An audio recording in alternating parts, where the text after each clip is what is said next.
Bum bum bum bum bum bum bum bum bum bum bum bum. The Peter Dislike Show.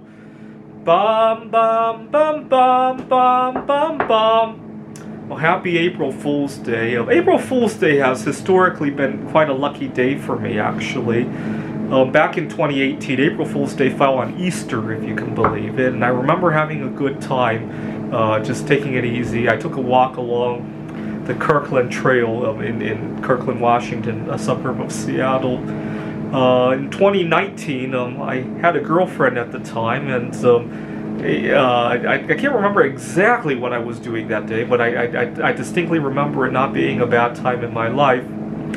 Now, at the beginning of the pandemic, silver prices had crashed, and I ordered a 1,000-ounce silver bar. And I thought for sure the order was not going to go through. We got bottlenecks, we had cancellations, and even just trying to get a representative on the phone to confirm stuff was tricky. And I remember just resigning to the fact that I wasn't going to get it. And not too many people were anyway, so I wasn't too bothered by that. And then on the morning of April Fool's Day, I get an email saying that your package has arrived. And it was the package. It was 60-some pounds. And I'm like, no way! I hope the person wasn't playing an April Fool's joke. When I saw it, for a split second, I thought maybe it was a joke, because it arrived on April 1st. I had a mailbox at a Pony Express, a mailbox center. And I got there, and when I felt the package and it was heavy, I still thought maybe it was a joke. The guy had sent me a bar of lead or some other metal, and with a big note on it saying, April Fools! Right? I was totally expecting to see that. Because it arrived on April 1st, and because of the fact that I had already resigned to the fact that I wasn't going to get the silver, I opened it up, sure enough, it's the silver bar, and it was a great time. Although, joke's on them, had they sent me a bar of lead, and then years later, lead becomes worth more than silver, which is not as far-fetched as you might think, right? It would have been funny, right? Anyway, there's some people who substitute tungsten as well. I wouldn't be surprised if tungsten were one day worth more than silver, right? Anyway, so April 1st is a very lucky day for me. Now today, there's something else I need to work on today. And you can pray for my success by leaving a dislike finger. I don't always get along with my colleagues. And part of the reason for that is that I feel like I expose too much about myself. I talk too much.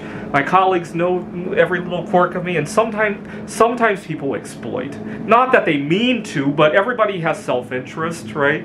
So what do I mean by that? Well, my colleagues who know that I don't have too many friends out there, they can exploit that to get favors out of me, right? I talked about how at Washington Technology University, I had colleagues who exploited me with scheduling issues. My students sometimes do that, right? Right now I have 4 or 5 students who who need to reschedule exams and all that, and I'm just too nice. In large part because I don't have a love life out there, so I sometimes feel good about letting the students walk over me until I go home and realize that all my time has been, all my own personal stuff has been canceled because of all that, right? So for example, I have several students who, well, obviously, we had another wave of COVID here in the Phoenix area.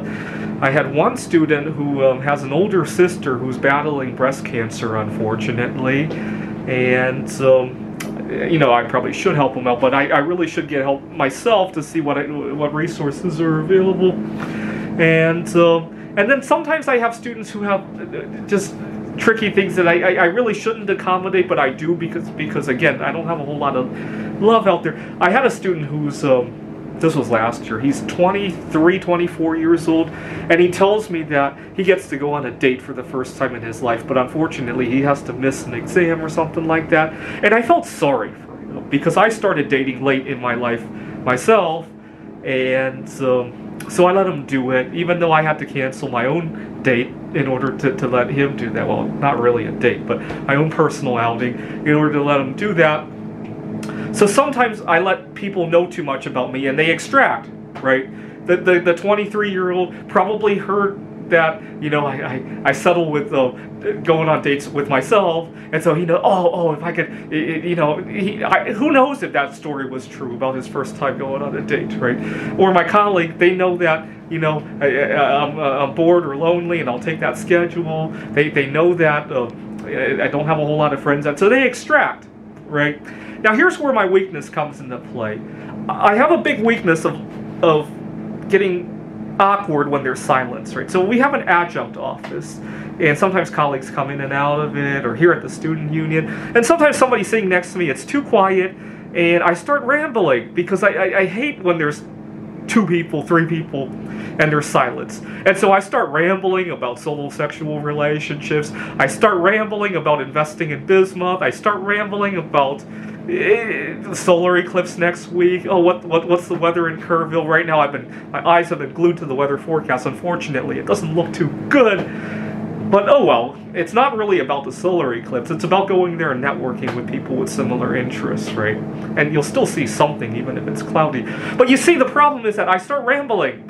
And then before I know it, people know my life story. They know my DNA pretty much. And then they extract stuff from me.